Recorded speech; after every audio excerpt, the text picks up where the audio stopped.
नमस्कार दोस्तों, मैं हूं कुलदीप जहांगीर। सामान्य ज्ञान ग्रुप में आप सभी का एक बार फिर से स्वागत है। दोस्तों, अपनी पिछली वाली क्लास में अपन बात कर रहे हैं अभी राजस्थान इतिहास के, और राजस्थान इतिहास में अपना जो टॉपिक चला हुआ है वो है चौहान वंश। चौहान वंश की पिछली वाली क्लास में अपन दोस्तों बात कर चुके थे। अपनी जो बात हो रही थी वो हो चुकी थी पृथ्वीराज चौहान की, कुछ बेसिक बातें मैंने आपको बता दी थी। मंत्री, प्रधानमंत्री, सैनिक, ये सब चीजें में अपन बात कर चुके थे पहले वाली क्लास में, आपने जरूर पढ़ा होगा। दोस्तों, अपनी जो क्लास लगती हैं, जो अपने इस चैनल में सामान्य ग्रुप परिवार में जो अपनी क्लासें चलती हैं, आप इनको जरूर देखें। अगर आपको पिछले वाले जैसे नोट्स चाहिए, आपको पीडीएफ फाइल की जरूरत पड़ती है, या आप कोई क्लास अटेंड नहीं कर पाते हैं, तो आप हमारे लिंक पे जा सकते हैं, डिस्क्रिप्शन पे जा सकते हैं, और वहां पर जाने के बाद आपको सारे टॉपिक, उस लिंक पर सारे टॉपिक मिलेंगे, आपको लाइन टू लाइन मिलेंगे। आप जैसे आपको पुराने वाले नोट्स चाहिए तो वो भी आपको वहां पर उपलब्ध है। बिल्कुल फ्री सेवा दी जा रही है। आप अपने दोस्तों को भी बताइएगा, और चैनल को सब्सक्राइब करने के लिए जरूर बोले, ताकि आपको नोटिफिकेशन जरूर मिल जाए और आपको क्लास मिस ना करना पड़े। ठीक है दोस्तों, ये क्लास जो अपनी हर चीज में रहता है दोस्तों की, अपनी जो क्लास चलती है तो आपको पता रहना चाहिए कि सर अभी क्लास ले रहे हैं, टाइम क्या है क्लास का, ये सब चीजें आपको हमारे चैनल पे उपलब्ध मिल जाएगी। आपको कोई भी परेशानी आपको बिल्कुल भी नहीं होगी। ठीक है दोस्तों, अभी अपन बात कर रहे हैं दोस्तों राजस्थान इतिहास की। राजस्थान इतिहास में आपको बात कर चुके थे दोस्तों, चौहान वंश के बारे में बात कर रहे थे, और पृथ्वीराज चौहान अपन पढ़ रहे थे, जो है हिंदू अंतिम हिंदू शासक था दोस्तों किसका, चौहानों का। और सबसे प्रतापी शासक रहा है चौहानों का। विग्रह राज के बाद सबसे जो प्रतापी शासक है वो कौन है, चौहान वंश का पृथ्वीराज चौहान तृतीय। और अंतिम शासक है इसके बाद दोस्तों शाखा चली जाती है कहां पर, रणथंभौर में, जो इसकी पुत्र द्वारा शाखा का वहां से उद्गम होता है, और वहां से अलग से जो चौहान वंश की उत्पत्ति हो जाती है। उसकी बात बाद में करेंगे, पहले अपन चौहान वंश के जो पृथ्वीराज चौहान है उसके बारे में आज जानकारी उपलब्ध करते हैं। ठीक है दोस्तों, देखो अपनी बात कर रहे हैं अपन पृथ्वीराज चौहान, पृथ्वीराज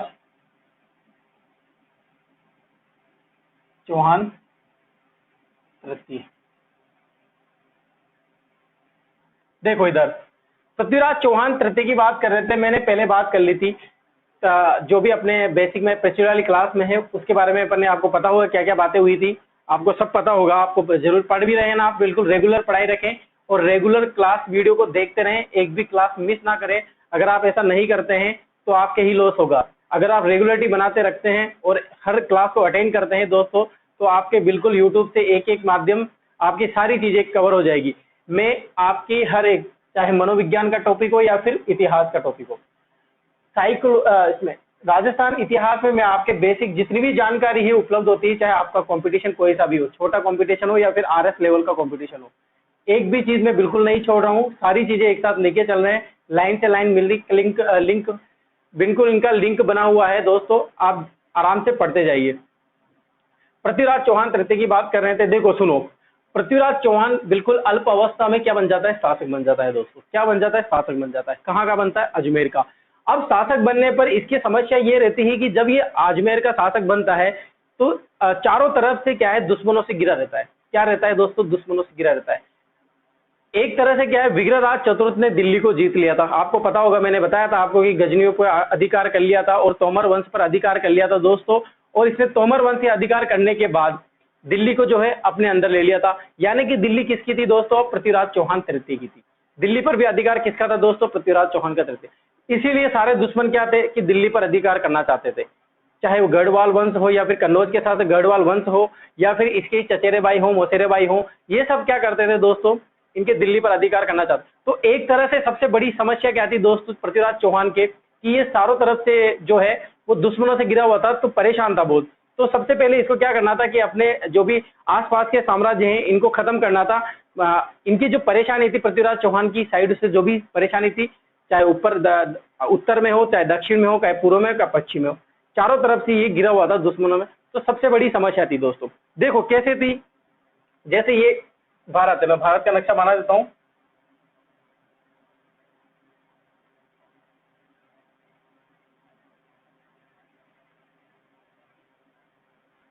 ठीक है, ये इंडिया का नक्शा है। अब देखो दोस्तों, ये दिल्ली है, यहाँ पर कहां पर है दिल्ली, ये दिल्ली है। यहाँ पर दिल्ली है और अजमेर यहाँ पर है।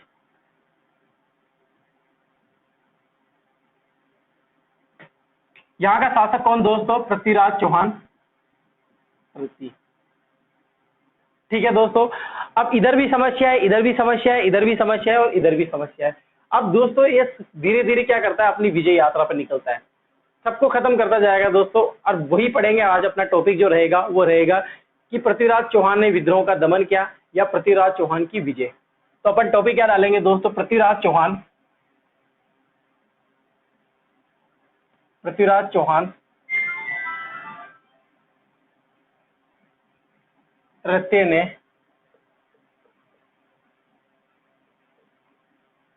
विद्रोह का दमन किया। ठीक है दोस्तों, आज इसकी बात करने वाले हैं, यानी कि अपन बात करेंगे दोस्तों पृथ्वीराज चौहान की विजय के बारे में। पहली बात करते हैं दोस्तों, अपन पहली बात करते हैं, इधर से देख ले, आराम से नक्शे से समझेंगे अपन। ये पृथ्वीराज चौहान था और इसकी ये पहली समस्या मैंने लिख दी यहाँ पे। कौन सी समस्या दोस्तों? पहली समस्या लिख दी। पहली समस्या थी दोस्तों इसके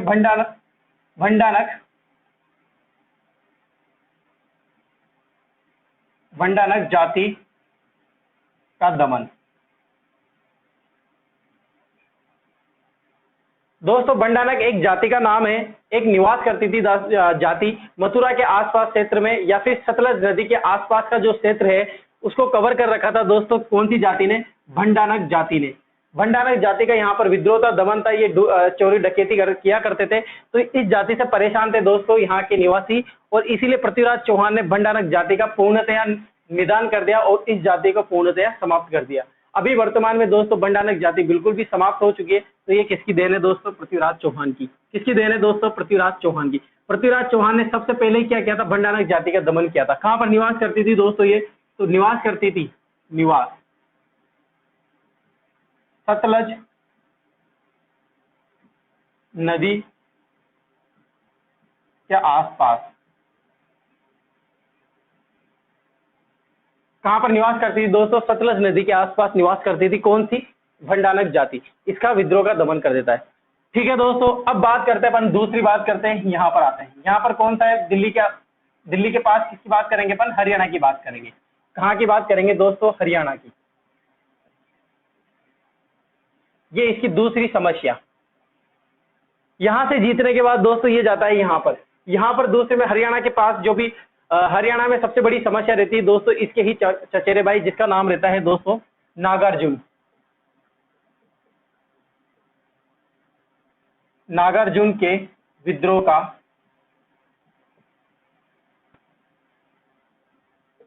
दमन। नागार्जुन के विद्रोह का दमन कौन करता है दोस्तों? पृथ्वीराज चौहान। कौन रहता है नागार्जुन? कौन है दोस्तों? इसकी बात करें दोस्तों तो ये रहता है विग्रहराज चतुर्थ। कौन दोस्तों? विग्रहराज चतुर्थ का पुत्र। यानी कि इसके चाचा जी तो कौन? पृथ्वीराज चौहान के चाचा जी कौन? विग्रहराज चतुर्थ। चाचा का लड़का कौन दोस्तों? नागार्जुन। नागार्जुन इसका क्या हुआ दोस्तों? भाई हुआ। कौन सा भाई हुआ? चचेरा भाई।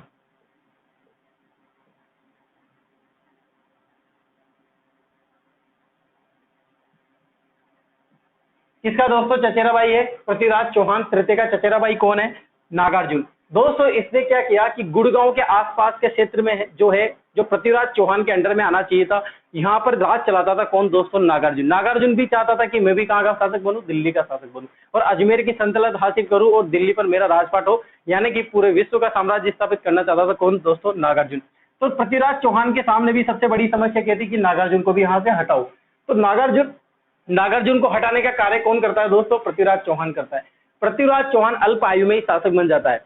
अल्प आयु में शासक बनने पर दोस्तों ये सिर्फ सेनापति, यानी कि सेनापति किसके आदेश का पालन करेगा दोस्तों? पृथ्वीराज चौहान के प्रति।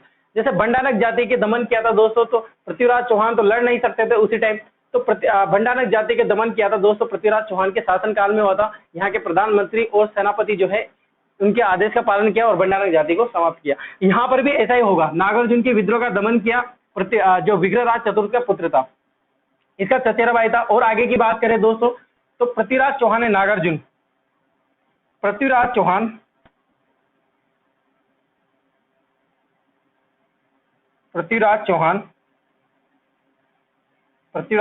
तृतीय के प्रधानमंत्री।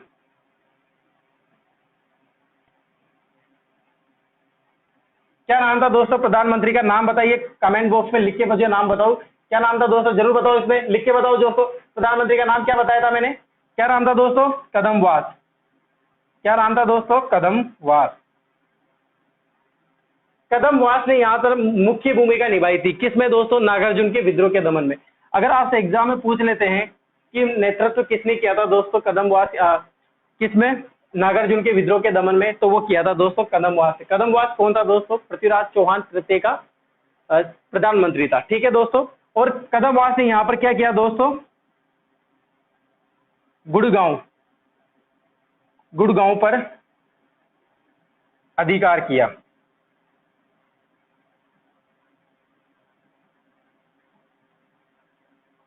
गुड़गांव पर अधिकार किया, यानी कि दोस्तों बंडानक जाति के विद्रोह का भी दमन कर दिया, उसको पूर्णतः समाप्त कर दिया।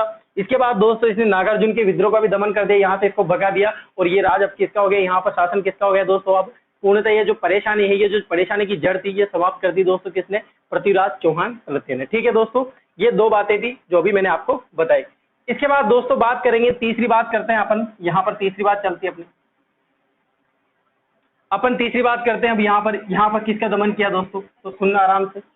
देखो होता क्या है कि यहां से निकलने के बाद दोस्तों तीसरी बात कर रहे हैं अपन महोबा की, महोबा राज्य की।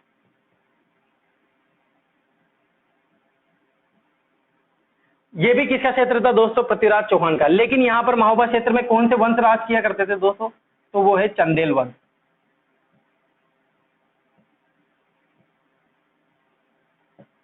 चंदेल वंश यहाँ का राज किया करता था। महोबा राज्य में किसका राज था दोस्तों? चंदेल वंश का राजा था। अभी राजा का नाम भी बताऊंगा मैं आपको। चंदेल वंश के यहाँ का राजपाट संभालते थे, यानी कि यहाँ पे शासन किसका था? चंदेल वंश का था। हुआ ये दोस्तों कि एक बार क्या हुआ कि पृथ्वीराज चौहान, कौन दोस्तों? पृथ्वीराज चौहान। पृथ्वीराज चौहान जो है उसके सेनापति या फिर सेना नायक या फिर सेना कहाँ से युद्ध, दिल्ली से युद्ध करके लौट रही थी, तो रास्ते में पहुंचती है, महोबा राज्य में पहुंचती है। और महोबा राज्य में पहुंचने के बाद दोस्तों, तो महोबा राज्य में पहुंचने के बाद इसके यहाँ पर विद्रोह करने महोबा राज्य के जो यहाँ के सेनापति रहते हैं वो विद्रोह कर देते हैं, और उनके साथ परेशानी होती है। यानी कि पृथ्वीराज चौहान के जो सेनापति रहते हैं या फिर सेना रहती है, वो उनको लूटपाट कर लेते हैं, और एक तरह से झगड़ा हो जाता है दोनों के मध्य, और उनके सेना परेशान हो जाते हैं। ये गलतियां किसने करी दोस्तों? महोबा राज्य के सेना नायक ने। और ये बात पता चलती है दोस्तों कहाँ पर? पृथ्वीराज चौहान को, कि हमारे साथ तो ऐसा हुआ है। तो पृथ्वीराज चौहान दोस्तों ऑर्डर देते हैं, फोन करते हैं कि यार तूने ऐसे कैसे कर दिया हमारी सेनाओं के साथ, अभी रुक तू वहीं पर। तो ये बात दोस्तों कौन बोलता है? पृथ्वीराज चौहान। पृथ्वीराज चौहान अपनी सेना भेजता है कहाँ पर? महोबा राज्य में। और यहाँ के जो चौहान चंदेल वंश है, यहाँ के शासक रहते हैं दोस्तों, चंदेल वंश के दोस्तों शासक रहते हैं, कौन शासक रहते हैं? परमर्दी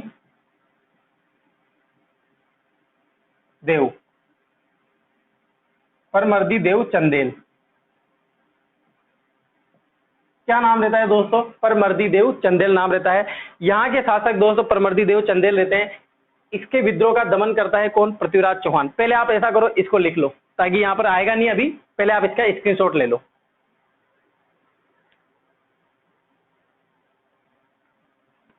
आया दोस्तों समझ में? एक बार फिर बता देता हूं। सबसे बड़ी समस्या रहती है दोस्तों पृथ्वीराज चौहान तृतीय के, कि ये जो है चारों तरफ से दुश्मनों से घिरा रहता है। अब ये एक एक का सफाया करता जाएगा। सबसे बड़ी समस्या थी इसकी दोस्तों, बंडानक जाति जो है इसको परेशान कर रखा था। तो सबसे पहले बंडानक जाति के विद्रोह का दमन करता है, और यहाँ पर जो सतलज नदी के आसपास का क्षेत्र जो रहता है ये इस जाति का रहता है, और पूर्णतः निदान कर देता है, समस्याओं को खत्म कर देता है, जड़ से ही खत्म कर देता है। इसके बाद दोस्तों इसकी दूसरी बड़ी समस्या ये रहती है, ये नागार्जुन जो चचेरा भाई रहता है, ये इसको बहुत परेशान करता रहता है राजपाट को लेकर, कि मेरा राज रहेगा या मेरा तेरा राज रहेगा, ये तेरे को नहीं मिला, मैं वीरराज चतुर्थ का पुत्र था, तू कैसे बन गया शासक। ये लड़ाई चलती रहती थी, परिवार की लड़ाइयां थी। तो दोस्तों ये नागार्जुन से ही परेशान था, घर वाले ने बोला, माता ने बोला कि इसको भी खत्म करो यहाँ से। तो नागार्जुन के विद्रोह का दमन करता है दोस्तों। यहाँ पर मुख्य भूमिका जो निभाई थी वो किसने निभाई थी दोस्तों? कदमवास ने निभाई थी। कदमवास यहाँ पर गया था, और इसका जो विग्रहराज चतुर्थ का पुत्र रहता है दोस्तों नागार्जुन, इसका चचेरा भाई हुआ, और कदमवास जो है इसका पूर्णतः निदान कर देता है, और यहाँ पर जो बंडाना जो क्षेत्र रहता है उस पर भी अधिकार हो जाता है, और गुड़गांव का जो आसपास का क्षेत्र या गुड़गांव क्षेत्र जैसा है वो पृथ्वीराज चौहान के अंडर में आ जाता है, और पृथ्वीराज चौहान उस क्षेत्र को अपना अधिकार कर लेता है। और ये इसकी मुख्य भूमिका किसकी थी दोस्तों? कदमवास की मुख्य भूमिका। तीसरी बड़ी समस्या रहती है दोस्तों महोबा राज्य की बात करते हैं। महोबा राज्य में ये रहता है दोस्तों कि एक बार क्या रहता है कि महोबा राज्य यानी कि पृथ्वीराज चौहान के सेना नायक दिल्ली से लौट रहे होते हैं, दिल्ली से लौट रहे होते हैं, इसकी सेना को लूट लेते हैं कौन, महोबा राज्य के सेना नायक। ये बात पता चलती है दोस्तों पृथ्वीराज चौहान की, लाल पीला हो जाता है पृथ्वीराज चौहान, और पृथ्वीराज चौहान अपनी सेना को आदेश दे देता है और पृथ्वीराज चौहान की सेना जो है वो यहाँ पर आ जाती है और यहाँ पर युद्ध होता है। उस युद्ध का नाम है दोस्तों तुमुल का युद्ध होता है। कब हुआ था दोस्तों, ये बात होती है दोस्तों 1182 की। कब की बात है दोस्तों, 1182 की बात है।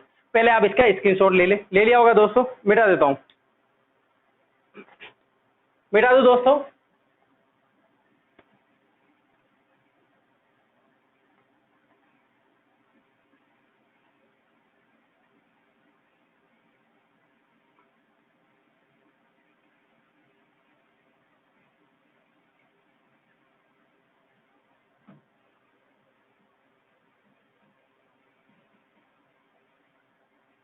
देखो इधर दोस्तों, तीसरी समस्या की बात कर रहे थे अपन महोबा राज्य की। किसकी बात कर रहे थे दोस्तों, महोबा राज्य की। होता क्या है दोस्तों, यहाँ के शासक कौन रहते हैं, महोबा राज्य के शासक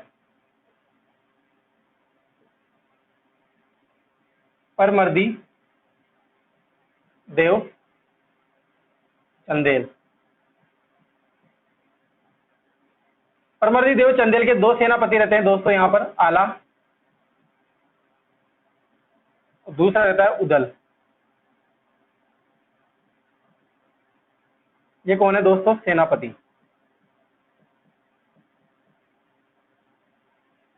किसके सेनापति रहते हैं दोस्तों, ये आला उदल परमर्दी देव की चंदेल के सन। और 1182 में पृथ्वीराज चौहान तृतीय वर्सेस परमर्दी देव, इनके मध्य संघर्ष होता है दोस्तों। विजय कौन रहता है, पृथ्वीराज चौहान, और परमर्दी देव यहाँ पर हार जाता है दोस्तों। इस युद्ध में सुनना आराम से, इस युद्ध में कौन सा युद्ध रहता है दोस्तों, ये तुमुल का युद्ध, तुमुल का युद्ध। कौन सा युद्ध रहता है दोस्तों, तुमुल का युद्ध रहता है। कब हुआ था, 1182 में। किस किसके मध्य हुआ था, पृथ्वीराज चौहान तृतीय और परमर्दी देव के मध्य। यहाँ पर परमर्दी देव चौहान दोस्तों लड़ने नहीं आया था, वहां पर लड़ने कौन आए थे, इसके सेनापति आला और उदल। आला और उदल इस युद्ध में वीर गति को प्राप्त हो जाते हैं, वीर गति को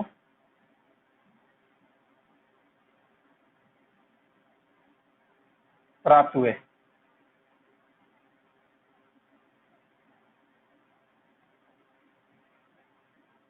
कौन दोस्तों, आला और उदल। दोस्तों आला और उदल ये सेनापति जो नाम है आप जरूर याद रखें, इनको भूले ना। आला उदल ने बहुत बड़ी मुख्य भूमिका निभाई थी दोस्तों तुमुल के युद्ध में। बिल्कुल यूं मान लो आपकी पृथ्वीराज चौहान बिल्कुल हारने वाली थी इस युद्ध में। आला उदल ने इतना जबरदस्त, इतना भयानक युद्ध किया था दोस्तों कि पृथ्वीराज चौहान के सेना नायक यहाँ पर घबरा गए थे और तरतर हो गए थे दोस्तों। इसीलिए इतिहास में आला और उदल की कहानियों को इंपॉर्टेंट दिया गया है, सबसे ज्यादा महत्वपूर्ण माना गया है। इसीलिए नाम आता है आला और उदल के, जो सेना नायक रहते हैं किसके, परमर्दी देव चंदेल के। यहाँ पर परमर्दी देव चंदेल की पराजित हो जाती है और बाद में इनके समझाइश हो जाती है और अधिकार किसका हो जाता है दोस्तों, पृथ्वीराज चौहान तृतीय का। ठीक है दोस्तों, ये बात हुई तीसरी समस्या का जो अपन ने भी खत्म कर दी। इसके बाद दोस्तों चौथी समस्या की अपन बात करते हैं गुजरात की, गुजरात राज्य। चौथी समस्या कौन सी दोस्तों, गुजरात राज्य। आराम से पढ़ना दोस्तों, तीसरी समस्या भी आपको समझ में आई होगी। महोबा राज्य में रहता है, शासक कौन रहता है, परमर्दी देव चंदेल रहता है। आराम से पढ़ेंगे, याद हो जाएगा। परमर्दी देव चंदेल आपको नाम, इसके दो सेनापति थे आला और उदल। आगे के वर्ड याद रखा करो दोस्तों, उ आ और उ, आ और उ, आला और उदल। आ से आला और उ से उदल। पृथ्वीराज चौहान और परमर्दी देव के मध्य 1182 में तुमुल का युद्ध होता है और इस युद्ध में पृथ्वीराज चौहान की विजय होती है। ठीक है दोस्तों, अब बात करते हैं अपन चौथी गुजरात राज्य की बात करते हैं। गुजरात राज्य में दोस्तों बात करते हैं अपन, यहाँ पर शासक वंश कौन सा है दोस्तों, यहाँ का अपन बात करें कि यहाँ पर वंश किसके, कौन से वंश का शासन हुआ करता था, तो वो है चालुक्य।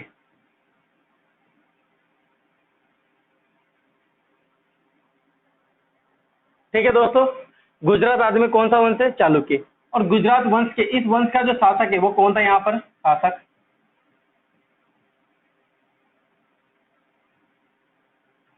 भीम द्वितीय। भीम सिंह चालुक्य यहाँ का शासक था दोस्तों। आपने भीम फर्स्ट भी सुना होगा, जो मैंने आपको विग्रहराज चतुर्थ जब अपन पढ़ रहे थे तो वहां पर भीम फर्स्ट की भी आई थी बात। मैंने आपको बताया था भीम फर्स्ट को उसने हराया था, उसके बाद उसके उपलक्ष्य में उपाधि भी धारण की थी दोस्तों विग्रहराज चतुर्थ ने। आप बताओ मुझे कि ये एक क्वेश्चन हो गया दोस्तों, जैसे पुरानी बातें आएंगी तो मैं आपको क्वेश्चन पुटअप करूंगा। विग्रहराज चतुर्थ ने दोस्तों एक उपाधि धारण की थी भीम फर्स्ट को जो है पराजित करने के बाद। आप कमेंट बॉक्स में लिख के बताओ मुझे कि वो उपाधि कौन सी थी, उस उपाधि का मतलब क्या रहता है। ठीक है दोस्तों, बताओ मुझे जल्दी से जल्दी, तब तक अपन ये बात करते हैं। गुजरात राज्य का वंश है दोस्तों चालुक्य वंश, और यहाँ के शासक है दोस्तों भीम द्वितीय। अब भीम द्वितीय शासक है दोस्तों। अब हुआ क्या यहाँ पर कि इससे क्यों परेशान था ये दोस्तों, तो यहाँ पर भी एक तरह से दोस्तों अब क्या हुआ कि पृथ्वीराज चौहान तृतीय दिल्ली का शासक है, तो एक तरह से पूरा भारत किसके अंदर है, पृथ्वीराज चौहान चाहता है, तो ये कैसे राज कर सकता है यहाँ पर। लेकिन इनके मध्य भी दोस्तों एक संघर्ष हो जाता है। देखो कैसे, ये पृथ्वीराज चौहान रहा, किसके मध्य युद्ध होता है दोस्तों, पृथ्वीराज चौहान तृतीय वर्सेस भीम द्वितीय। ठीक है दोस्तों, लिखो जब तक, पेन चेंज कर लेते हैं आप।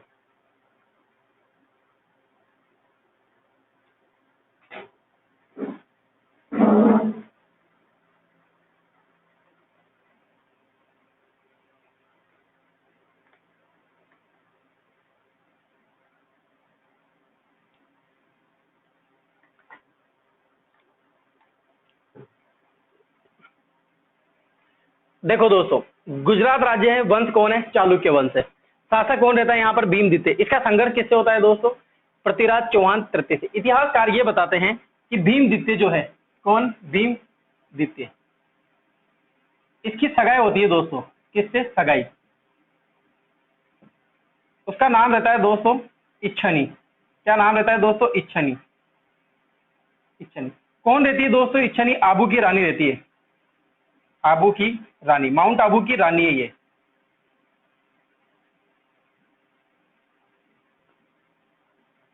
ठीक है दोस्तों, माउंट आबू की रानी है इच्छनी।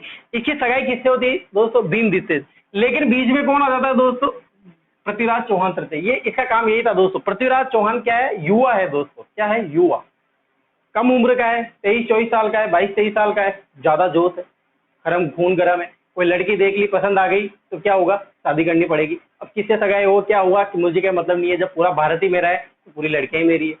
क्या पता ऐसा सोचता हूँ पृथ्वीराज चौहान तृतीय के मन में लालच आ जाता है, और भाई साहब जो पृथ्वीराज चौहान यहाँ से निकल पड़ते हैं और इच्छनी से क्या कर लेते हैं दोस्तों, विवाह कर लेते हैं। क्या कर लेते हैं दोस्तों, विवाह कर लेते हैं। और विवाह करने के बाद दोस्तों क्या होता है कि भीम द्वितीय गर्म हो जाता है कि यार मेरी सगाई हुई थी, कि मेरे तो वंश का नाम खराब कर दिया किसने, पृथ्वीराज चौहान तृतीय ने, कि ये होता कौन है कि मेरी मंगेतर से शादी कर सकता है। क्या मैं छोटा मोटा राज्य हूँ, पूरा गुजरात मेरा है, यहाँ का शासक मैं हूँ, पृथ्वीराज चौहान कैसे आ जाता है, एक छोटा सा लड़का मेरे सामने कैसे टिक सकता है। ये बात दोस्तों भाई साहब भीम द्वितीय को अच्छी नहीं लगी, और भीम द्वितीय और पृथ्वीराज चौहान में दोस्तों युद्ध होता है दोस्तों, जिसको युद्ध का नाम बोलते हैं दोस्तों नागौर का युद्ध। कौन सा युद्ध बोलते हैं, नागौर का युद्ध। कब की बात है दोस्तों, ये 1182 की वो बात है, और ये 1184 की बात है। कब की बात है दोस्तों, 1184 की बात है। और इस युद्ध में दोस्तों पृथ्वीराज चौहान की भूमिका जो अर्जित की थी दोस्तों, वो किसने की थी, कदमवास ने की थी। किसने दोस्तों, नेतृत्व किया था कदमवास ने। पृथ्वीराज चौहान, देखो इधर देखो, पहले आप ऐसा करो, इसको लिख लो, इसको मिटा देता हूं दोस्तों, आपने लिख लिया होगा ये, इसको मिटा देता हूं मैं ना, यहां पे लिखेंगे।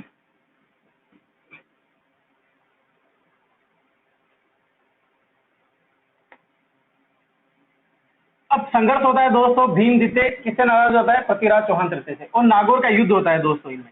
कौन सा युद्ध होता है, नागौर का युद्ध। ये लो, नागौर का युद्ध हुआ दोस्तों इनमें। कब हुआ दोस्तों, ये हुआ 1184 में। किस किसके मध्य हुआ दोस्तों, पृथ्वीराज तृतीय वर्सेस भीमदेव।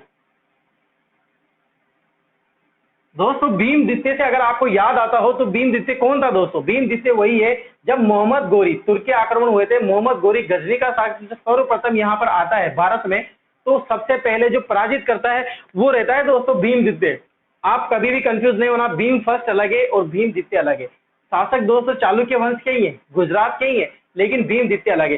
भीम द्वितीय ही सबसे पहले मोहम्मद गोरी को पराजित करते हैं और वहां से भगा देते हैं उसको, और भागने के बाद फिर बाद में आता है वो 1186 में, उसकी बात करेंगे दोस्तों अपन बाद में। पहले यहाँ पर भीम द्वितीय और पृथ्वीराज चौहान तृतीय की बात करते हैं। इसकी दोस्तों प्रधानमंत्री था इसका कौन? कदमवास।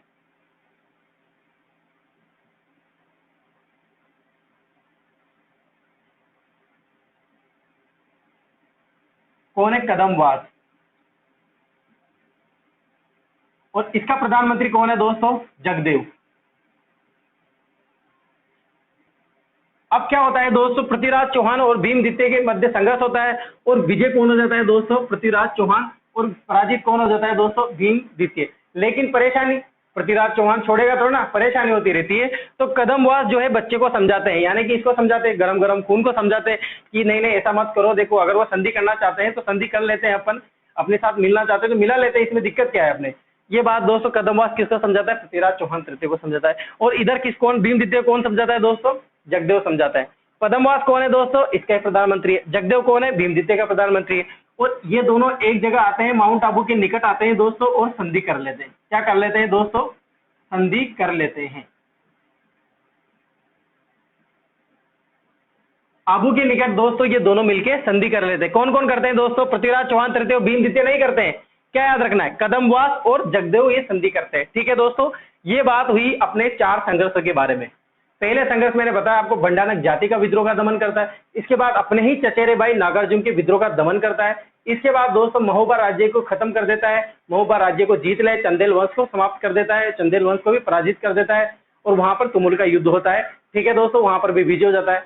इसीलिए तो बोलते हैं पृथ्वीराज विजय, ग्रंथ लिखा गया है पृथ्वीराज विजय जयानक भट्ट के द्वारा। ठीक है दोस्तों, इसके बाद दोस्तों मैंने चौथे नंबर की बात की, वो है नागौर का युद्ध 1184 में, जो कौन कौन से? चालुक्य, भीम द्वितीय के मध्य, और भीम द्वितीय और पृथ्वीराज चौहान तृतीय के मध्य होता है। ठीक है दोस्तों, अब एक और विद्रोह का दमन बाकी है। उसके बाद दोस्तों अपन मोस्ट इंपोर्टेंट, सबसे ज्यादा जो आने वाले क्वेश्चन है वहां से आएंगे, उसको पढ़ेंगे। पहले आप इसका स्क्रीनशॉट ले लो।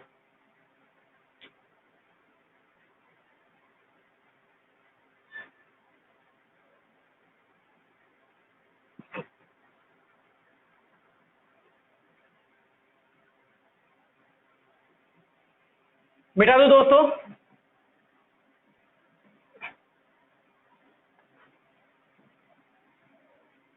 आया होगा समझ में दोस्तों? आपको अच्छे से समझ में आ रहा होगा कि अपन ने संघर्ष के बारे में बात कर रहे हैं, अपन पृथ्वीराज चौहान तृतीय के संघर्ष के बारे में। इन्होंने कितने संघर्ष किए और कहां कहां पर संघर्ष किए, और कहां कहां पर अपनी विजय प्राप्त की और अपनी पताका फहराई। बिल्कुल समझ में आ रहा होगा दोस्तों, आराम से, आपको कोई दिक्कत तो नहीं हो रही?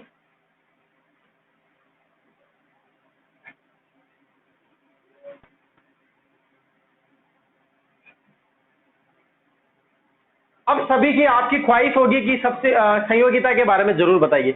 अब दोस्तों जो अपन बात करने वाले हैं 5वें नंबर के संघर्ष के बारे में, जो अपनी 5वें नंबर की जो पृथ्वीराज की विजय रहेगी, उसी में अपन बात करेंगे दोस्तों संयोगिता के बारे में। ठीक है दोस्तों, संयोगिता का बेटर है, मतलब कौन सी बात हो जाएगी? चौहान। 5वें नंबर की बात कर रहे हैं दोस्तों अपन, चौहान व गहड़वाल संघर्ष। चौहान व गढ़वाल संघर्ष, इन दोनों के मध्य संघर्ष होता है दोस्तों। अब देखो समझना कहानी दोस्तों, क्या होता है? ये है दिल्ली। कौन है ये? दिल्ली। यहाँ का शासक रहता है दोस्तों, यहाँ का शासक रहता है।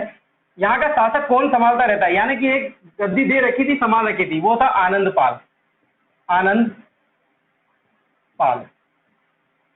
ठीक है दोस्तों, और ये अजमेर, और ये रहा दोस्तों कन्नौज। कन्नौज कहां पड़ता है दोस्तों? यूपी में पड़ता है। और अजमेर कहां पड़ता है दोस्तों? राजस्थान में पड़ता है। अजमेर का शासक कौन दोस्तों? पृथ्वीराज तृतीय। और यहां का शासक कौन दोस्तों? जयचंद गढ़वाल। आया समझ में दोस्तों? मैंने लिखा है ये बीच में दिल्ली सेंटर। यहाँ का शासक कौन दोस्तों? आनंदपाल। और कन्नौज का शासक कौन दोस्तों? जयचंद गढ़वाल। और अजमेर का शासक कौन दोस्तों? पृथ्वीराज चौहान तृतीय। अब देखो होता क्या है कि आनंदपाल कौन है दोस्तों? आनंदपाल वो है जिसकी पहली बेटी, और इसका पुत्र कौन रहता है दोस्तों? वो रहता है पृथ्वीराज चौहान तृतीय। और ये आनंदपाल की दूसरी बेटी, और इसका पुत्र कौन रहता है दोस्तों? ये रहता है जयचंद। अब जयचंद और ये गढ़वाल, जयचंद गढ़वाल और पृथ्वीराज चौहान क्या हुए दोस्तों? मौसेरे भाई। कौन हुए दोस्तों? मौसेरे भाई। कौन हुए दोस्तों? मौसेरे भाई हुए।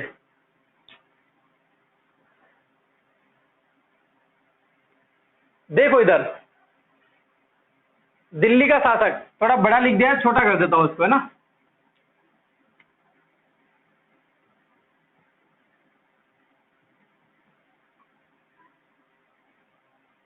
दिल्ली का शासक कौन है दोस्तों? आनंदपाल। कौन है दोस्तों? आनंदपाल। अब आनंदपाल की पहली पुत्री रहती है जिसका पुत्र रहता है दोस्तों पृथ्वीराज चौहान तृतीय, और दूसरी पुत्री रहती है दोस्तों जिसका पुत्र रहता है जयचंद गढ़वाल। अब दोनों क्या हुआ है दोस्तों? मौसेरे भाई हुए। अब यहां से अजमेर, होता क्या है कि आनंदपाल के कोई पुत्र नहीं रहता। अब पुत्र नहीं रहता है तो आनंदपाल दिल्ली किसी को देगा? तो आनंदपाल क्या करता है दोस्तों? अजमेर के शासक कौन रहता है? पृथ्वीराज चौहान तृतीय। ये ज्यादा प्रिय लगता है इसको, तो ये क्या होता है, इसको अपना दिल्ली का राजपाट दे देता है। और नाराज कौन हो जाता है दोस्तों? जयचंद गढ़वाल नाराज हो जाता है। इसीलिए इन दोनों के मध्य, पृथ्वीराज चौहान और जयचंद गढ़वाल के मध्य युद्ध इसीलिए होता है। इसका कारण रहता है कि पृथ्वीराज चौहान के मध्य जो तराइन का द्वितीय युद्ध होता है, मोहम्मद गौरी और पृथ्वीराज चौहान, उसमें साथ देता है जयचंद गढ़वाल। किसका? मोहम्मद गौरी का। जबकि साथ किसका देना चाहिए था? अपने मौसेरे भाई का, लेकिन नहीं देता। क्योंकि क्या होता है कि इसकी पुत्री रहती है जयचंद गढ़वाल की, उसका नाम रहता है दोस्तों संयोगिता। अब आपको पता होगा, मैंने इतनी कहानी बताई, आपको लगा होगा कि ये क्या हुए? नाना हुए इसके, जयचंद गढ़वाल के और पृथ्वीराज चौहान के आनंदपाल क्या हुए? नाना हुए। तो कभी कभी गर्मियों की छुट्टियां लगती होगी तो संयोगिता भी कहाँ जाती होगी? अपने नाना जी के यहाँ, यानी कि, और पृथ्वीराज चौहान भी कहाँ जाता होगा? अपने नाना जी के घर। तो नाना जी के घर दोनों जाएंगे गर्मियों की छुट्टी में, तो क्या होगा कि संयोगिता वहां मिलेगी उसको। तो दोनों के मध्य क्या हो गया दोस्तों? प्रेम हो गया। प्रेम हो गया तो दोनों आपस में पहले से ही जानते थे, और जयचंद गढ़वाल तो पहले ही गर्म था इससे। तो एक बार क्या करता है दोस्तों जयचंद गढ़वाल, इसके संयोगिता को लेकर इसका मैटर पता चल जाता है किसको? जयचंद गढ़वाल को। और ये क्या करता है? स्वयंवर का आयोजन करता है। कौन करता है दोस्तों? जयचंद गढ़वाल स्वयंवर का आयोजन करता है। किसके? संयोगिता के स्वयंवर का आयोजन करता है। और वहां पर क्या दोस्तों? पृथ्वीराज चौहान को नहीं, न्योता नहीं दिया जाता है, इसको नहीं बुलाया जाता है। और इसको बेइज्जत करने के लिए दोस्तों क्या किया जाता है कि यहाँ पर जो दरवाजा रहता है, महल का दरवाजा लास्ट में, वहां पर एक लोहे की मूर्ति बना दी जाती है द्वारपाल के रूप में। किसके रूप में? द्वारपाल के रूप में। ये ऐसे द्वारपाल के रूप में बना दिया, और ये भाला पकड़ा दिया, और ये पृथ्वीराज चौहान यहाँ पर लिख दिया। ठीक है दोस्तों। और क्या करते हैं? लोहे की मूर्ति बना देता है और गेट के पास खड़े कर देते हैं पृथ्वीराज चौहान को, ये बेइज्जती करने के लिए। इतने सारे युवराज को बुलाया वहां पर स्वयंवर में, लेकिन इसको नहीं बुलाया। तो इसको पता चल गई थी ये बात, और ये गर्म हो जाता है, और ये पहुंचता है दोस्तों घोड़ा लेके कहां पर? महल के बाहर, कि मेरी बेइज्जती कर रहा है। और ये बात किसको पता चलती है दोस्तों? संयोगिता की पता चलती है। संयोगिता क्या करती है दोस्तों? इनकी बात हो गई थी पहले कि मैं आ रहा हूं, तू तो चिंता मत करना, मैं तुझे लेके यहाँ से उठा के ले जाऊंगा। तो ये बात पता चलती है दोस्तों। और क्या करता है पृथ्वीराज चौहान तृतीय? घोड़ा लेके कहां पहुंचता है? कन्नौज पहुंचता है। और कन्नौज में दोस्तों संयोगिता का जहां पर स्वयंवर चल रहा होता है। तो स्वयंवर में कैसे भी करके संयोगिता क्या करती है? अपनी माला किसको पहनाती दोस्तों? इसको पहना देती है। जो ये लोहे की मूर्ति बनाई थी ना, ये यहाँ पर माला पहना देती है। और वहां से कौन लेके भाग के कौन लेके चला जाता है? पृथ्वीराज चौहान। इसीलिए इस जो ये विवाह होता है संयोगिता, पृथ्वीराज चौहान तृतीय व संयोगिता, कौन सा विवाह होता है दोस्तों? गंधर्व विवाह होता है। इसी को ही अपहरण विवाह भी बोलते हैं। अपहरण विवाह। गंधर्व विवाह का मतलब होता है दोस्तों लव मैरिज। उस टाइम लव मैरिज वर्ड नहीं था, तो गंधर्व विवाह बोला जाता है। यानी कि इन दोनों के मेले लव मैरिज हुई थी, इसीलिए ये भगा के ले जाता है दोस्तों किसको? संयोगिता को, और विवाह कर लेता है। और जयचंद गढ़वाल जो है डबल गर्म हो जाता है। पहले ही था ये तो कि मुझे दिल्ली नहीं मिली, और पहले अपनी पुत्री को लेके भाग के ले जाता है कौन? पृथ्वीराज चौहान तृतीय, और शादी कर लेता है। ये रहती है दोस्तों इनके संयोगिता और किसके मध्य? संयोगिता और पृथ्वीराज चौहान के मध्य जो विवाह होता है, गंधर्व विवाह, अपहरण विवाह बोल सकते हैं आप, और जयचंद गढ़वाल और पृथ्वीराज चौहान के मध्य जो संघर्ष रहता है, इसकी कहानी ये है। अब इसके बाद जयचंद गढ़वाल यहाँ से गर्म हो जाता है और कहाँ पे शरण में चला जाता है, मोहम्मद गौरी की शरण में। जब मोहम्मद गौरी भारत में आता है तो उसकी शरण में चला जाता है और साथ दे देता है तराइन के द्वितीय युद्ध में, और पृथ्वीराज चौहान जो है मारा जाता है। ठीक है दोस्तों, आज के लिए इतना ही काफी। इसके बाद अपन बात करेंगे दोस्तों तुर्की के आक्रमण की, अगली क्लास में बात करेंगे। बिल्कुल पूरा मैटर आपको समझ में आया होगा संयोगिता के बारे में कहानी। अगर आप बिल्कुल और ज्यादा सुनना चाहते हो तो मुझे कमेंट बॉक्स में लिख के जरूर बताएं। ठीक है दोस्तों, आज के लिए इतना ही काफी। Thank you.